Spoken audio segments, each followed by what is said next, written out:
The SAS is the Special Forces regiment upon which all others are based. Few are tough enough to pass selection. But what does it take to survive once you make it into the Special Air Service?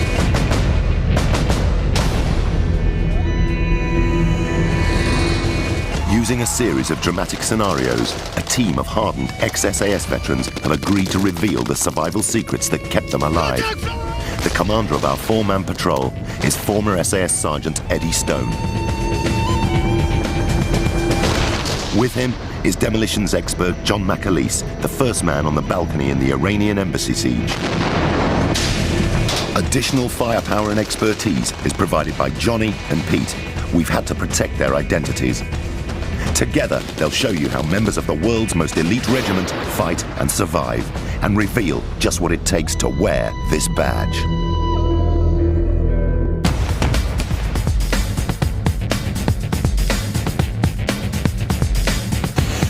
Collectively, these men have spent over 30 years in the SAS. But what attributes does a conventional soldier need to become a member of the world's most renowned fighting force? In this program, our elite team will help us recreate the selection process and combat techniques learnt by a new SAS trooper. We'll reveal how the unique training process transforms ordinary soldiers into the awesome fighting men that make up the regiment. And for the first time, these ex-SAS men will reveal what it takes to survive selection. A lot of it is mental toughness, you know, you've got to have that mental toughness. We'll look at the qualities needed to survive life inside the regiment. Yeah, if you're fragile in any way, you'll go off your head, you'll never survive. Using fictitious scenarios, we'll show you what it takes to get into the SAS. We'll look at their training techniques and how to survive life once in the regiment. An SAS trooper has to survive probably the toughest and most rigorous training process in the world. It has 3 distinct phases. Selection. This phase takes place in the Brecon Beacons in Wales. It's specifically designed to weed out those men that don't have the mental and physical stamina required by the regiment.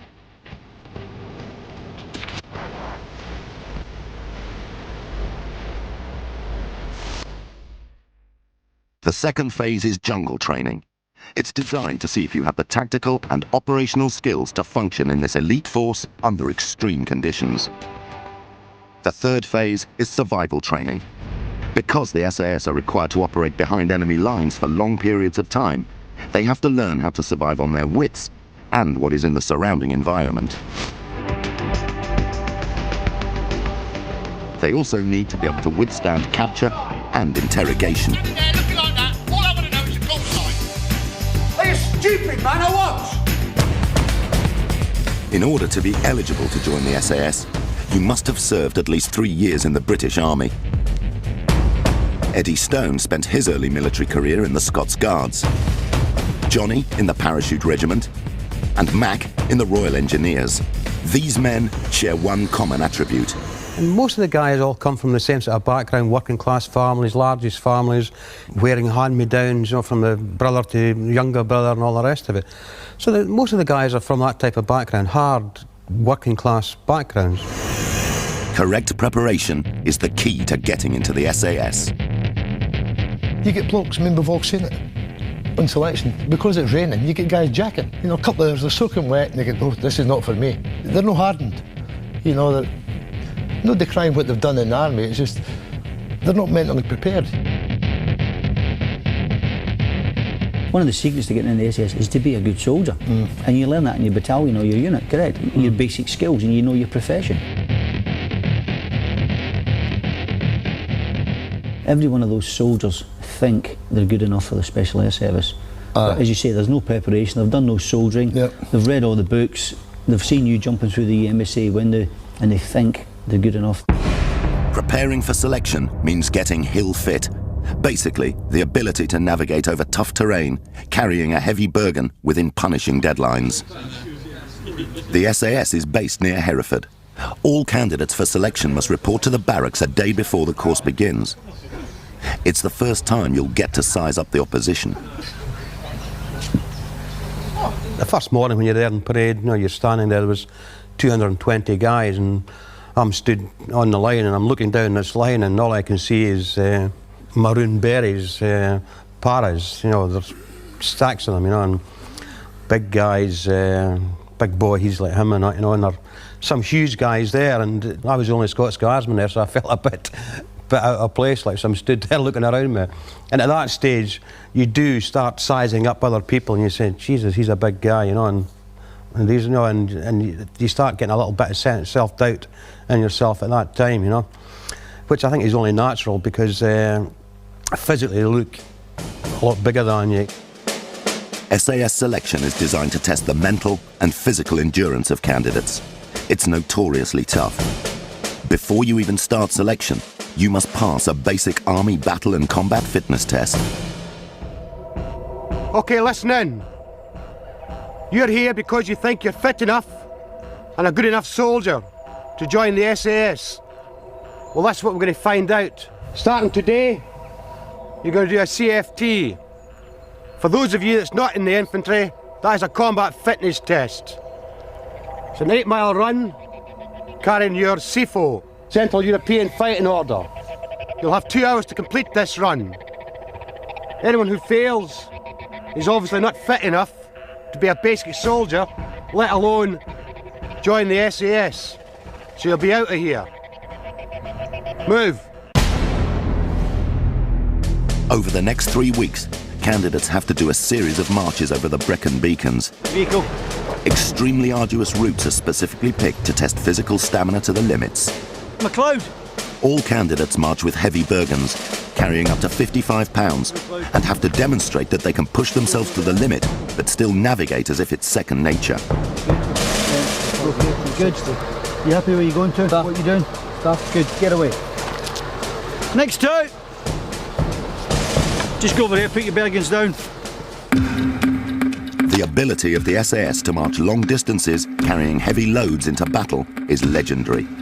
It's fundamental to the way the regiment operates, especially on operations behind enemy lines.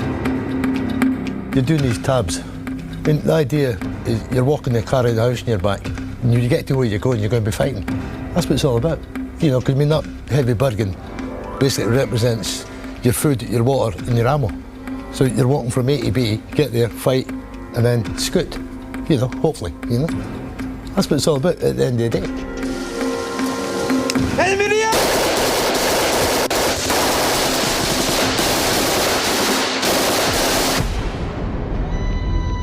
The first 2 weeks consists of a series of hard marches. For many candidates, it's a shock both mentally and physically. But this has to be overcome if you want to survive. A lot of it is mental toughness, you've got to have that mental toughness, you've got to be able to put up with the hardships, and if you do have injuries and that, you've got to, keep yourself going through the injuries, A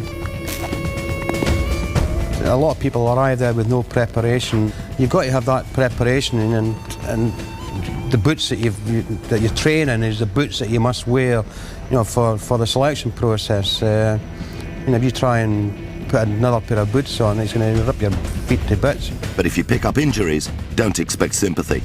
The best you can hope for is a dose of squaddy humour. I was lucky, I never got a blister. But you get some looks coming in, their toenails are hanging off, they get big blisters, and you laugh like hell. I remember there was one guy in our room, and he had the old burger rubbing his back, You're talking red flesh, and old Rusty. Yeah, Rusty's there, he's got just the thing for you, mate, and it was white spirit, in his ear. And he's not just dabbing the guy's back, he's rubbing it, and this bloke's chewing like a stuck pig. And we were all curled up in the corner, laughed like hell. And this dozy didn't even know Rusty was just doing it to pure badness, But it toughened up the skin a wee bit, But it's stupid, you know what I mean? The thing, you're going out there, right? You get blokes that's never carried a burg in their life, right? So what you do, you take your back up so it doesn't rub. Dead simple. You don't get no burgen burns and all the rest of it, this silly red flesh every day. He lasted about a week. He was in agony. But you laugh at him,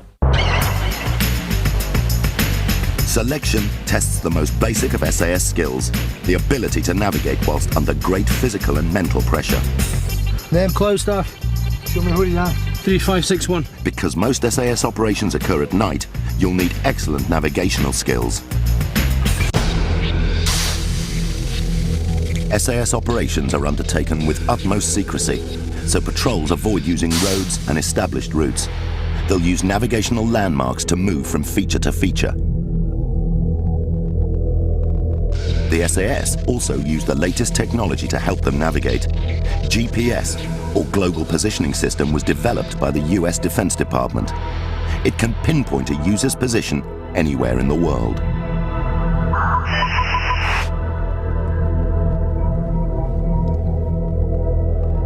Another primary role when operating behind enemy lines is to act as a forward air command, calling in airstrikes to take out enemy targets. Distance to target 016 degrees.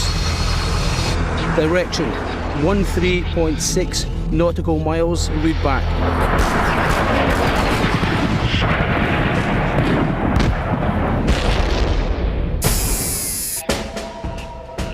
The SAS has an ethos that is seemingly relaxed compared to other regiments. For example, elite units such as the Paras depend upon the discipline of rank structure to motivate. In both the Commando Brigade and the Parachute Brigade, you will not be allowed to give in. There'll be somebody hounding you and beasting you and thrashing you like the Guards Division as well. You will not be allowed to give up. The men who watch and observe candidates through the rigours of selection act in a completely different manner to conventional military training staff. So, who are they? The DS, or directing staff, are seasoned SAS soldiers. They've spent at least 6 years in the regiment. They've lived the reality of combat behind enemy lines and counter-terrorism.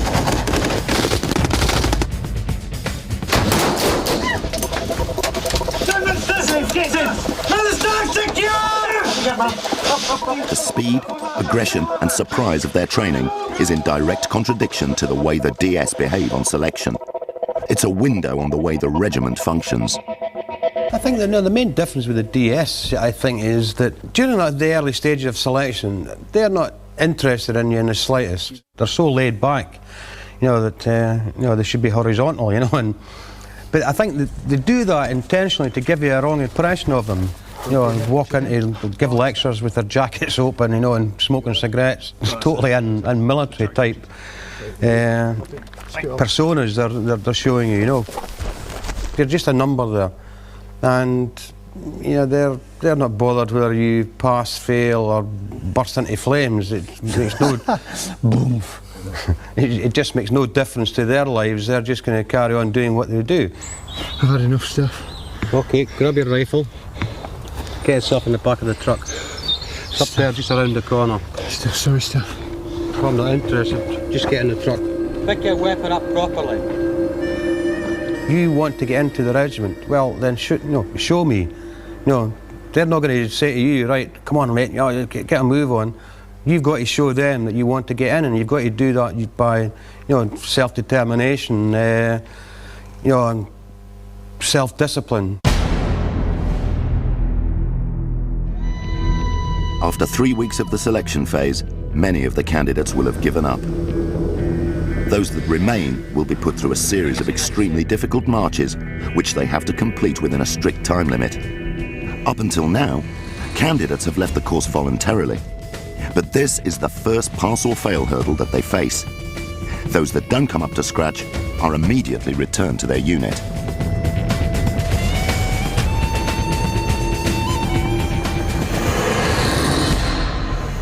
The need to march long distances is a tactical necessity for the SAS.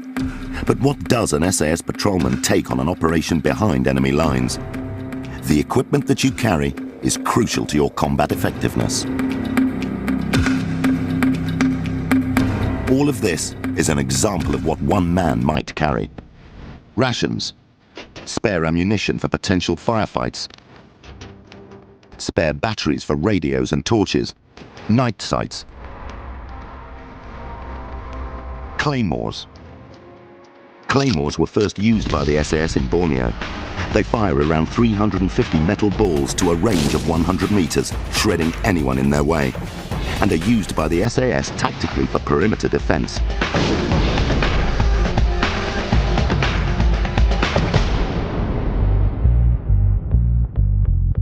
The final test week of the Welsh phase weeds out men who aren't physically fit enough to carry essential combat and survival equipment for long periods.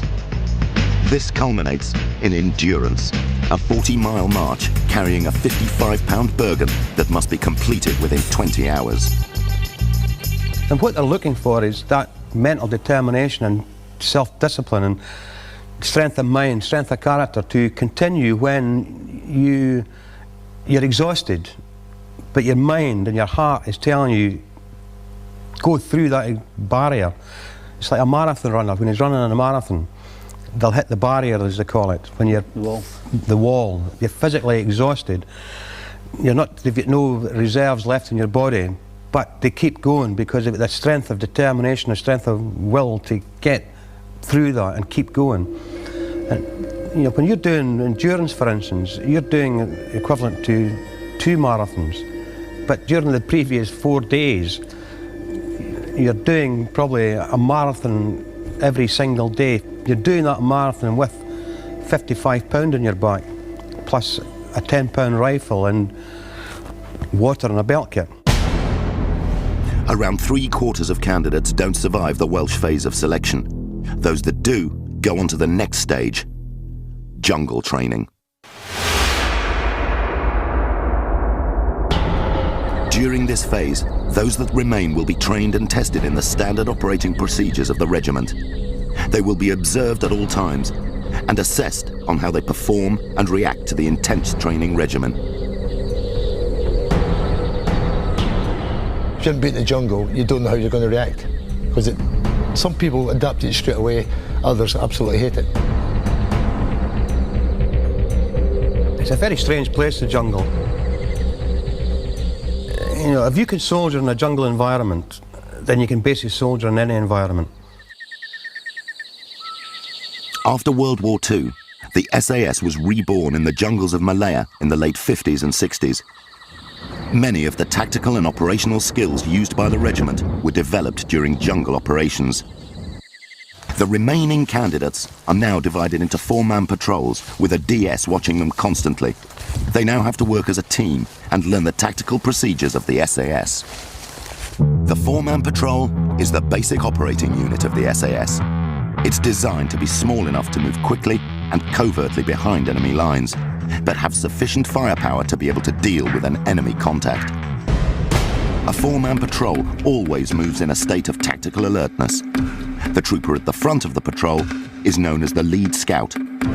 Based on the patrol commander's navigational instructions, the lead scout, or point man, picks the best and most tactical route over terrain to the objective. Because he's more likely to confront the enemy first, he's often armed with a weapon of considerable firepower. The Mini-Me is a light machine gun that acts as a squad support weapon. It has a 200-round box magazine with a rate of fire of 900 rounds per minute. It has proved its worth to the SAS in the Gulf and Afghanistan.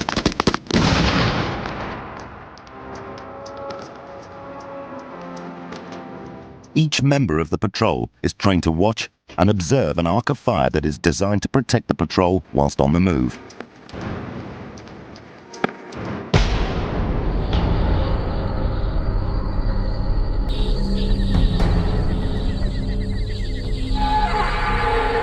During the jungle phase, candidates must learn to move with stealth, so they have the edge in a contact situation. To this end, the SAS employ a series of hand signals that help them communicate with each other silently. Halt. Down in the ground. Obstacle. Friendly. Enemy. Recce. Listen in. Move forward. ERV, emergency rendezvous point. Mine or booby trap. Water. Building. Ambush left. Ambush right. Learning to remain hidden, communicate, and operate tactically is one of a number of skills candidates must learn, but there's much more. You're working constantly during the whole period of daylight, and you're learning things all the time. Patrolling, ambushes, demolitions, cutting LS sites, landing sites for choppers, 4-man contact drills, 2-man contact drills. So you're learning constantly all the time. It's during the jungle phase that candidates learn one of the basic operational skills of the SAS: intelligence gathering. In warfare, intelligence gathering is often the primary role of the SAS. But to watch the enemy secretly, need a place to hide. The SAS call these OPs, or observation posts. The SAS are experts at setting up OPs. They're often constructed under cover of darkness, and men can spend up to 28 days in position observing the enemy.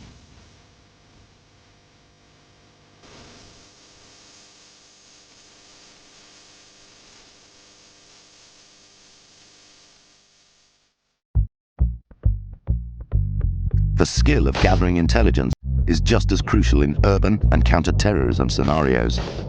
Total patience, an eye for detail, and the ability to collate information on the enemy is the name of the game.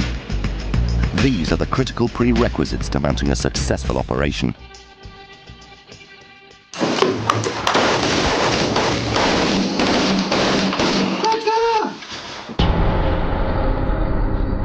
The jungle phase of SAS training is an intense learning curve for candidates, but coping with the environment can be just as hard. The extreme conditions of the jungle make this phase of training one of the most mentally demanding for potential recruits. The heat, humidity, insects and wildlife make it a completely inhospitable environment. You're living in each other's pockets, you're putting in your patrols, and you're living with 3 other guys during that month in the jungle all the time. You sleep together, you drink and eat together, you crap together. And you've got to do everything in twos. So if you want to go for a crap, then your buddy comes with you and he'll have a crap at the same time, yeah? So you can sit having a conversation, you know, beside one another. So you're doing that all the time, and you become very intimate with them. Because... The hard routine, intense pressure to perform, and jungle environment puts extreme mental strain on candidates. If you have any emotional baggage, then the long claustrophobic jungle nights will play havoc with your ability to deal with the intense training regimen required by the SAS. All training is done under the watchful eye of the directing staff, or DS. The DS are watching to see whether candidates can operate in a 4-man patrol, and that they have the natural ability to learn all the tactical and operational skills needed by the regiment. At this stage, the fate of the candidates is totally dependent on their teamwork and tactical ability. These guys that are coming into the squadron have got to be able to fulfill a role in the squadron. And it's up to the DS to select the people under this, you know, the rules as they are. No favouritism, just straight down the line and do the job. Because at the end of the day, would you share a foxhole, a trench, with this guy in a battle? And if you say, well, maybe not, then see you. He's not the man for it. But if you say aye, then he's in.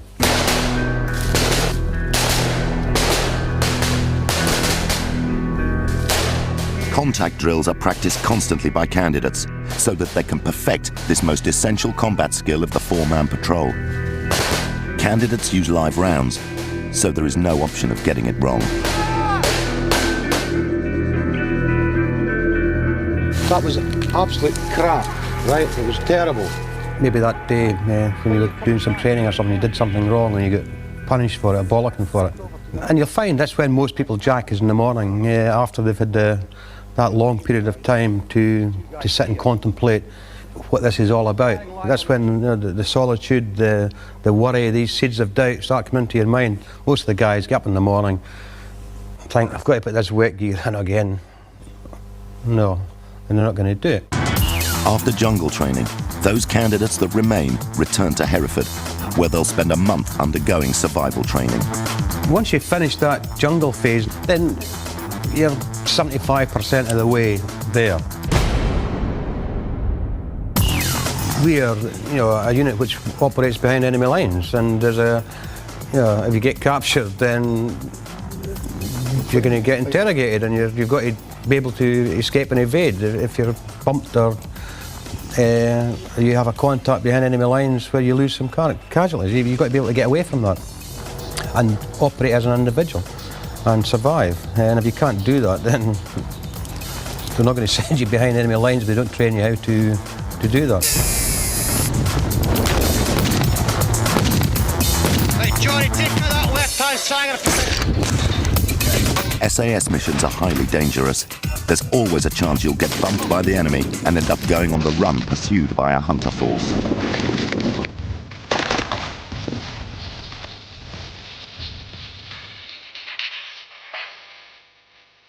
Experience and extensive training are the secret to surviving on the run.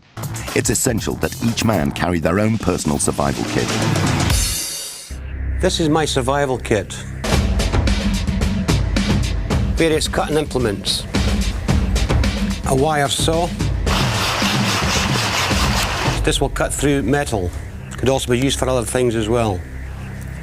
The most important thing is a good sharp knife.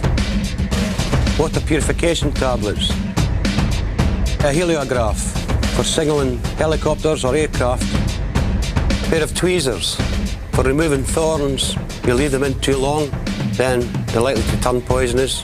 You may carry some local currency, some safety pins, a little sewing set. When you're on the run for a while, then your clothes start to deteriorate. A button compass, very important. A silk sketch map. This will be hidden in your body somewhere. If you go on a run, then you've got a map of the area.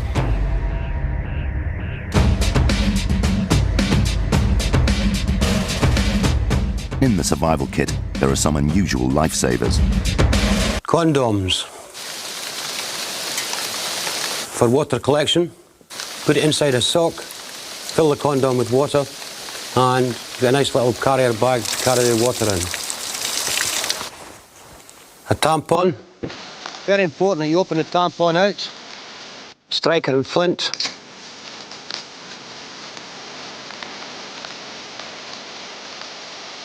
Some alcohol wipes. Can be used for cleaning wounds, but can also be used for lighting fires. Some glycerin, which you mix with potassium permanganate. Potassium permanganate can also be used to sterilise your water. It tastes pretty bad, but keeps you alive.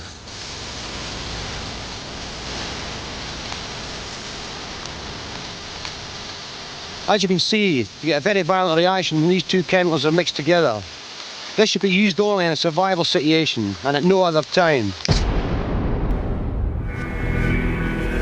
After 3 weeks, candidates are made to go on the run.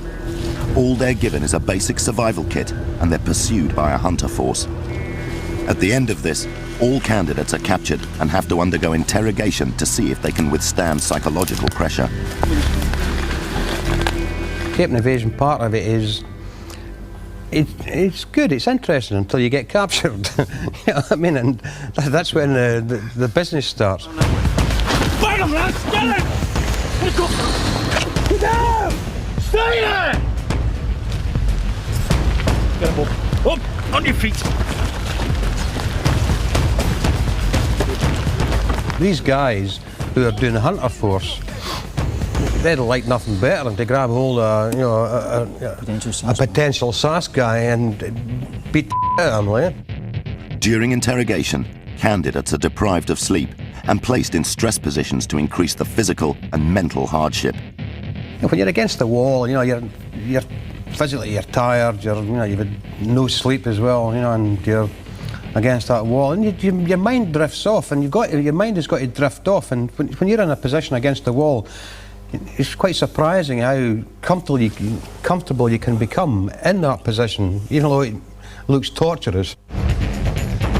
It's a mind game, and that's what it's all about. That's what interrogation is all about.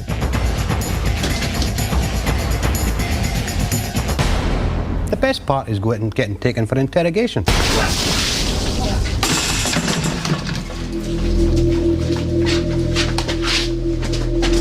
Initially, they'll put you through 2 or 3, maybe 4 different quick interrogation techniques. Name? rank. Look up, Edward. Edward, look up. You know that it's going to end. Whereas if you're caught for real, you don't know when it's going to end. So there's a big, obviously, mental release there. Look at me! Look at me! What was your call sign? No point standing there looking like that. All I want to know is your call sign. You know, right, within the next, 24, 36 hours, you're out of there and you're finished. So you've got that in the back of your head all the time. You've also got in the back of their head, they kind of take you outside and put a bullet in your head, because you know that as well, whereas in the real situation, you don't know that. So mentally, they can't do these things, obviously, to you, but what they're trying to do is prepare you mentally so that you can withstand interrogation without obviously going to the extremes which can occur, which are obviously impossible for them to do that. The interrogation phase is the last major hurdle candidates must overcome if they are to pass selection. You need to demonstrate that you can handle the intense psychological pressure. You've got the whole thing like when you're doing all the interrogation, but they always keep mentioning be the grey man, you know, I mean, not draw attention to yourself and all this. I mean, when you've been stuck against a wall for 6-7 hours and you get these kids sort of question you, you know, you've got to try not to bite. Interrogation is designed to explore the inner man. It's no good being physically as hard as nails if your mental and emotional strengths are weak. Showing any emotion at this stage will mean total failure. Just because you won't answer one stupid little question. I mean, you might just walk over and punch them in the throat, but you can't, you know. Then you get others, you want to laugh at them because they're pathetic. But you just got to keep the deadpan face and just go through it. You know yourself, you go, oh, on another day to go, you know. You think, oh, badge, magic, you know, one of the boys. Once they've completed this phase successfully, candidates are ready to become part of the regiment. The SAS call this getting badged. When you get badged, it actually is a bit of an anticlimax, you know, and being a guardsman myself, I was expecting a big parade and marching bands and all the rest of it, you know, and but it wasn't quite like that. I just going and see the RSM, get taken up there, and we said, okay, well done. Threw his berets across the desk and changed them over, took your guard's beret off, put the SAS beret on. Out the door, that was it. I don't think he even shook our hands. Once badged, the existing rank from your parent unit can't be transferred to the regiment. Instead, you become a trooper in the SAS. There are 4 operational squadrons in the SAS: A, B, D, and G. Each has 4 troops, with up to 12 men. Each troop specializes in an insertion skill. Air troop are experts in parachuting. Boat troop are experts in all sorts of amphibious work on the surface or below water. Mountain troop are winter warfare specialists, experts in rock climbing, skiing, and tabbing over rough terrain. And mobility troop are transport professionals when it comes to vehicles, motorbikes, and heavy weapons.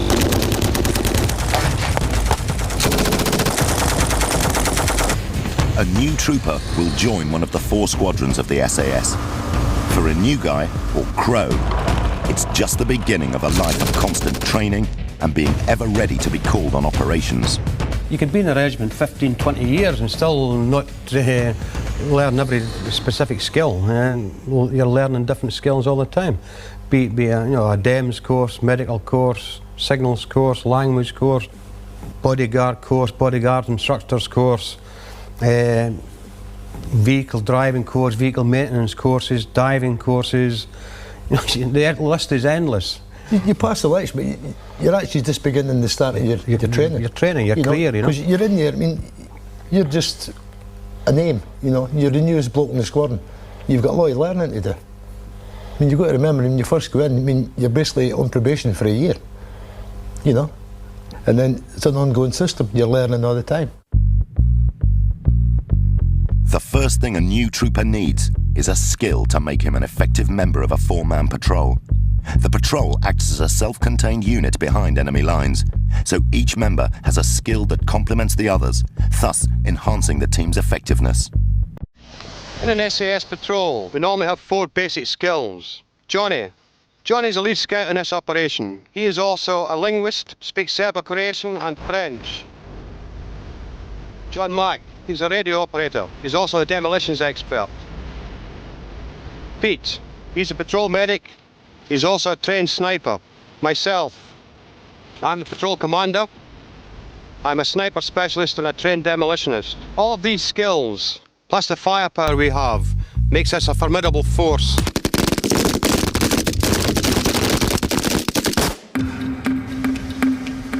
The patrol medic's specialist skills are vital when a member of the unit gets injured.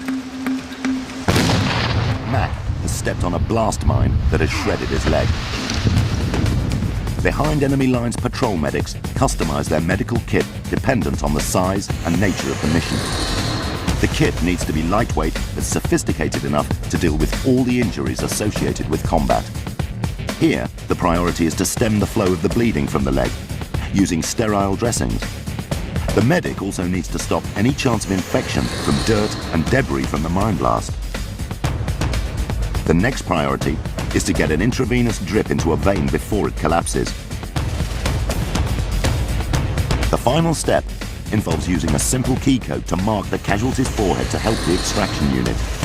In Mac's case, it's an M to denote he's been given morphine.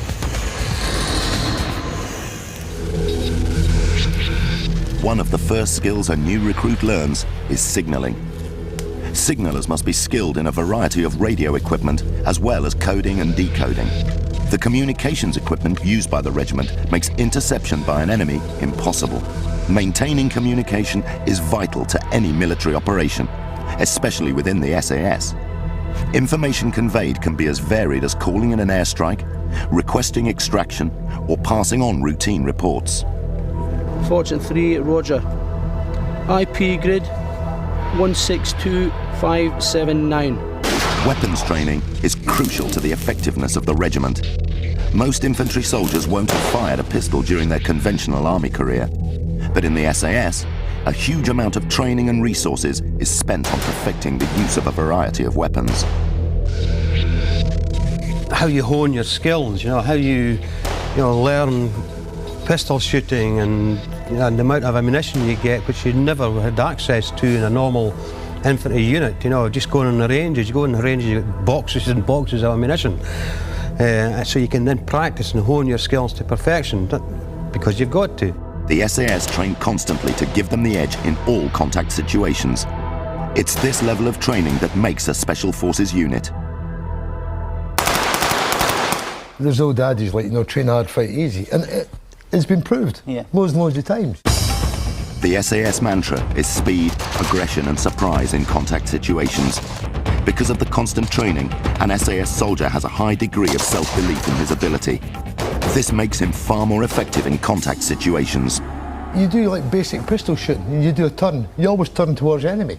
They might be firing at you, but you become the aggressor, even though they've started firing first. And it's the whole psychology game again, you'll beat them. I don't know who it was that he said, but you've got to seize the initiative and get in there and kick the at them, take win. Control of the situation. And you've got to win. It's... Unless they're using kryptonite, they're not getting you. That's your attitude. Yeah. If they've got kryptonite, not right, let's get amongst them. You must believe in yourself. Go!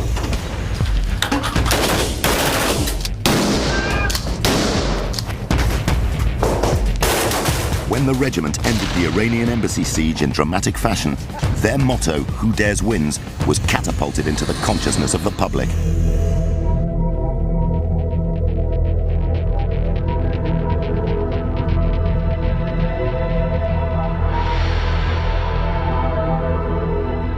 You'd always been training for that type of job.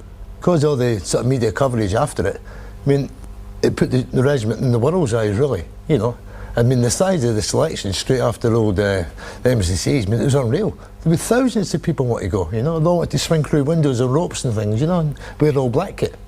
It was unreal. In some respects it was kind of bad for the regiment, I think, in some respects, because you were, how can I say, getting the wrong type of bloke actually applying to go on selection. You know, they wanted to be James Bond type people, and all this sort of rubbish, you know, rather than just turn up and sit in a ditch and get wet and cold, you know. So, I mean, you had sort of both sides of the coin, you know. The SAS keep an entire squadron on permanent standby to deal with terrorism wherever it may arise. Each of the SAS squadrons take it in turns to cover counter-terrorism duties. Split into 2 teams, red and blue. Each team takes it in turns to be on 30-minute and 3-hour standby. Stand by. Go. Anti-terrorism training is unique to the regiment. All new recruits have to be trained in the role. It requires speed and tremendous teamwork when getting to grips with a vast array of new equipment and technology. For any regular soldier, counter-terrorism training will be completely new. You're a new recruit, you know, you don't know, haven't got a clue of what's going on, what the equipment is, what's happening, you know, and so, I mean, in that old scenario, you end up as a ladder man, you know, in the assault team. So you end up at the bottom of the ladder, you know, again.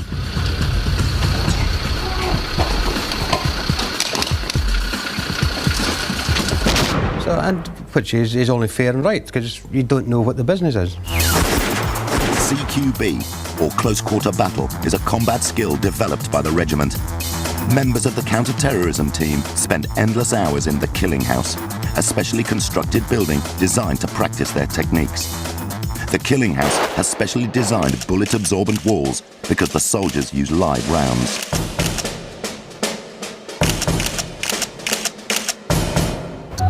Sniper position is just 10-15 metres forward here, yeah? You happy with that? Yeah, no problems. Okay, right, there you go. The anti-terrorism team consists of 2 groups, the main assault group and the sniper group. The 2 teams exercise independently, but cross-training does occur. A high degree of dedication and discipline goes into becoming an expert shot in a hostage rescue situation.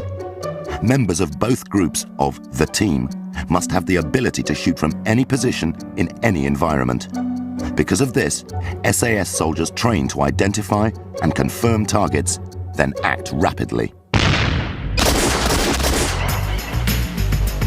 Because of the multiple roles of the regiment with its myriad of special insertion skills, continuation training involves the learning of new skills at a phenomenal rate. It's like playing with a top football team. There's always fresh blood coming in who are all a good high standard, and they're always pushing you. You've got to compete with these guys all the time. That's why during the selection process they're looking for guys with self-discipline, so that they know when they get in that they're going to still maintain that self-discipline and maintain that level of fitness for any op. You may be working alongside the cream of the British Army, but you're always under total scrutiny. You're actually more underneath the say magnifying glass in the squadron, what you are in training, you know, as you're going through the selection process. Because you're actually going to be working with the guys. You know, if you're a head, that's it, poof, binned, you know. Because it does happen, you do get the odd 1 or 2 that sort of get through the cracks, you know, and then they get, like you say, they get the squadron, goes to their head, and it's happened to a few, various squadrons. You know, the last 3 months they get binned, you know. You know, where it's, say, how can you say, downtown misbehaviour or in the squadron misbehaviour, you know. Bye-bye, yeah, don't come back. And the best thing to do when you get into the squadron is just, you know, keep your head down, keep your mouth shut, and absorb all that information that's been given to you. Listen and learn. Listen and learn. Yep. Continue to be, you know, or be the grey man, you know. Just, you know, and when people talk to you, talk to them, you know. You know, and make sure you're there on time and you're there to do the business. Another role of the SAS is close protection. The regiment has provided bodyguards for VIPs both in the UK and abroad. For a highly trained soldier to operate in a civilian theatre involves the mastering of yet another specialist skill.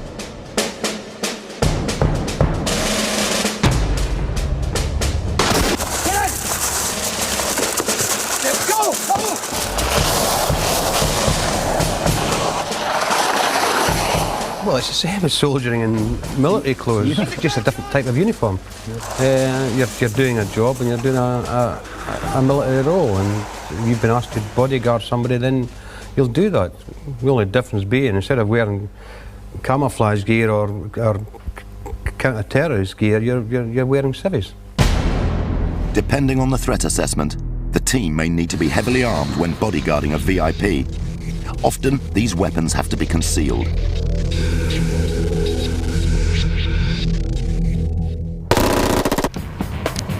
The SAS employ a variety of techniques when protecting a VIP and practice these as a series of foot drills. One guy's alive!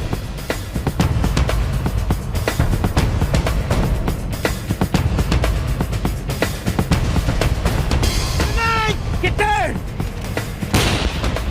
Whilst driving in convoy, the team also use specialist defensive and evasive driving techniques to protect the VIP.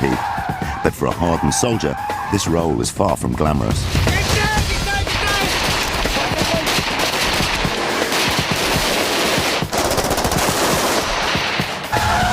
Boring. It's boring. It's boring from the point of view that you're half the time you're spent sat doing nothing while your VIP is holed away somewhere.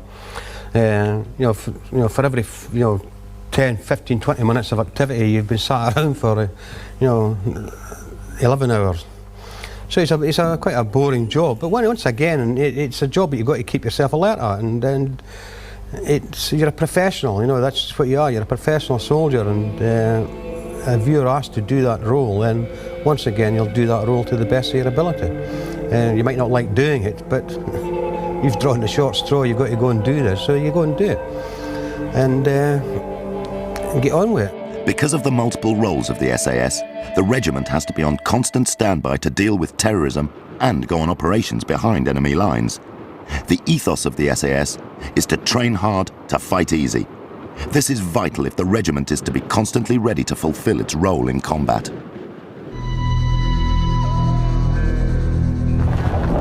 Historically, the regiment has been deployed in conflicts throughout the world: the Falklands, Bosnia, and recently Afghanistan and the two Gulf Wars. But what is it like when all that training is put into a real contact situation?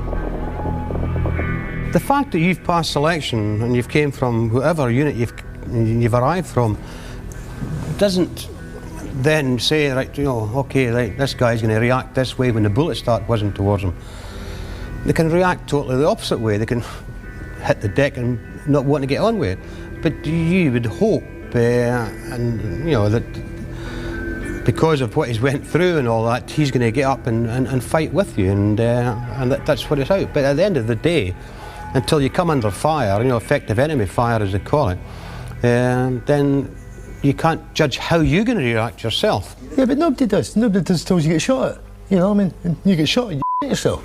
You shit yourself, you get down because you remember the training. Down and crawl, move, rather fast, and your was going like that. It's common sense. But you remember your basic training, that's what it's all about. It's like a car crash, I suppose. You don't want to be in it, but it happens so quick, and then before you know it, it's over in a few seconds or 10 minutes, and it's happened.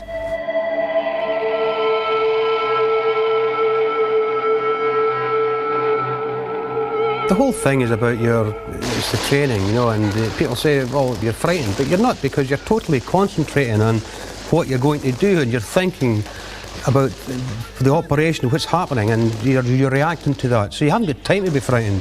If you're frightened, you end up dead because you're going to be slow. It's afterwards, when you finish the contact, then you may sit down and you might think, oh, that was a bit close there, Johnny Bud, and you'll sit and have a chanter about it. And then at that time, because the adrenaline's starting to fall out, out your body, you're losing that adrenaline rush that you had during the initial contact. That is when you may feel a little apprehension and a little worry as to, what went on.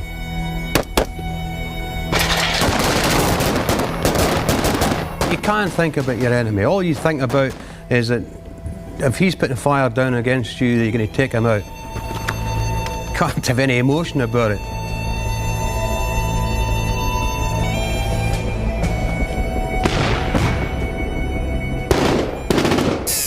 Once again, it is through the training and the discipline and your reactions is, if somebody's shooting a gun at you, you're going to get up there and you're going to shoot the gun back and you're going to kill him. Although by necessity the SAS is a secretive regiment, everything it does has to come under army rules and regulations. SAS soldiers are under the same rule of law as any British citizen. Every time a weapon is fired in action, it has to be legally justified. There is a conception, I believe, through various programmes that's been on and all that we're a bunch of thugs, and in some sense, that a private army, but we are not, we're far from it. We are soldiers, disciplined soldiers, and we're far from thugs. We operate under orders. We work and plan the missions to the best of our ability, and we'll get on and do the job. But everything we do, we're still responsible for it. We still fall under army rules and regulations and civil law. The formidable fighting assets of the SAS means that the regiment is constantly deployed on operations. The men who serve within the regiment have to make great personal sacrifices. At the end of the day, the person with the hardest position of any, in the regiment is the wives and the children. They're the people who's, I would say, the short end of the stick, because you're out there, you're doing your business, and you're confident and you're able to do your job, as well as the next guy, But it's them that sat there when you're away on ops, who are, maybe not as confident as you are in yourself, and it's them that's got the worries and the stresses and the strains of, one, worrying about you being away, two, looking after the kids while you're away and running the house and looking after all that side. So that, your wife, or the wives of the guys have got probably a lot more stress and strain and pressure than the guys themselves, because when they're away, they're doing what they do. And the wives are sat back at home, and don't forget, it's not a married quarters like a normal married quarters. There's guys in different parts of the town living in their own little houses, and so they're the people with the stress and the worry. The life of an SAS trooper can put enormous pressures on relationships and lead to family breakdowns. Divorce rate's very high, but you've got to have a strong wife, and you've got to have a strong marriage. And if you don't have that, then it won't last. People get divorced for various reasons, but I mean, a lot of it, the divorces happen because the women just can't handle the pressure anymore, and the stress, because in some cases, especially in the latter day, I mean, the guys are away all the time, and they're constantly away on operations. So it's very, very difficult for them. To be a part of the regiment is a great honour to the men who serve within it. But life after the regiment can be the biggest battle they have to face. Well, first of all, I don't think the regiment prepared the guys well enough for getting out into Civvy Street when they were leaving, especially up until, I would say, up until the early 90s, when they actually started to look at what guys were going to do when they got out. And you got guys at 40 years old going out into Civvy Street, still young, fit men who have been discarded by the regiment and the army. It's difficult for people to readjust. Well, for some people, it's difficult for them to readjust. A lot of them commit suicide.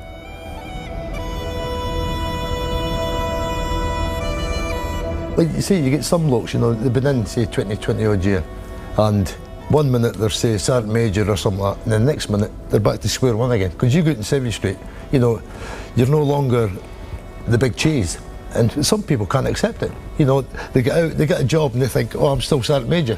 Hey, hang on, Jimmy, you're at the bottom of the pile. Doesn't matter what you were yesterday, today you're now a civvy again. You're back at the bottom of the pile, But what does a highly trained soldier, the elite of the British Army, do when he becomes a civilian?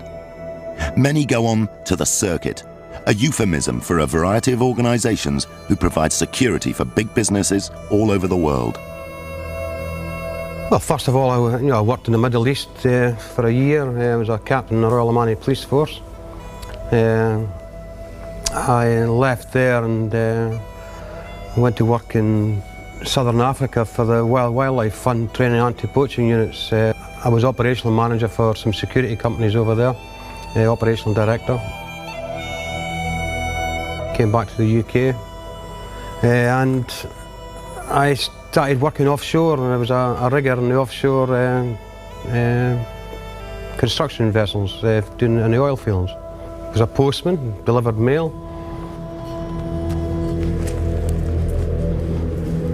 Left that because the Christmas tips were crap, and and I was labouring. I was labouring up until I went on SAS Are You Tough Enough.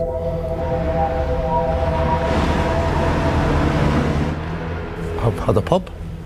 I've dug ditches. I've put new roofs on people's houses. What else? Well, the old BG work, looking after certain people. So at the end of the day, you know, because you leave the SAS, doesn't give you any God-given right to you know, a decent job and a top-class income. You know, at the end of the day, when you leave the SAS, you're, as John's saying, are just Mr. Stone in a great big world, and a lot of the skills that you have are defunct, are useless within the normal civilian theatre. A career in the SAS is an intoxicating combination of danger, excitement and incomparable esprit de corps. But what kind of lasting impression does it leave? I think anybody who served in it, who sits and says, oh, I don't miss it one bit, is lying, because it is, as Eddie says, a good analogy is a top-class football player. Do you miss scoring the FA Cup final winning goal? Of course you do. You know, it's excitement and the buzz of doing it. And you do enjoy it, and you look back, and it's a very personal type of excitement which, you know, for the rest of your life you'll probably never attain it again. We have done things which are extraordinary, but at the end of the day it's men that do it. It's John Mack, Eddie Stone, etc, etc. It's just 4 men that do it. You do things which other folk can only read about or watch on the TV. We actually have done it. So, of course you miss it, yeah. Over the course of this series, we've recreated a variety of fictional scenarios through which we've revealed the secrets that have kept these men alive in the elite fighting force that is the SAS. We've shown their unique infiltration skills and intelligence gathering role behind enemy lines, and we've looked at how they conduct a raid on an enemy target.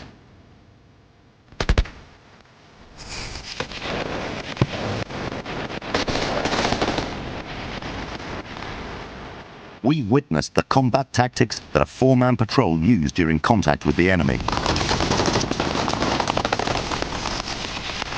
Get away, no! Move! We've learned how the SAS survived brutal interrogation after being captured. You're not doing yourself any favours. This is Charlie 19, ready for pickup, over. We've also seen how they escape and evade and use their survival skills to stay alive in hostile territory against tremendous odds.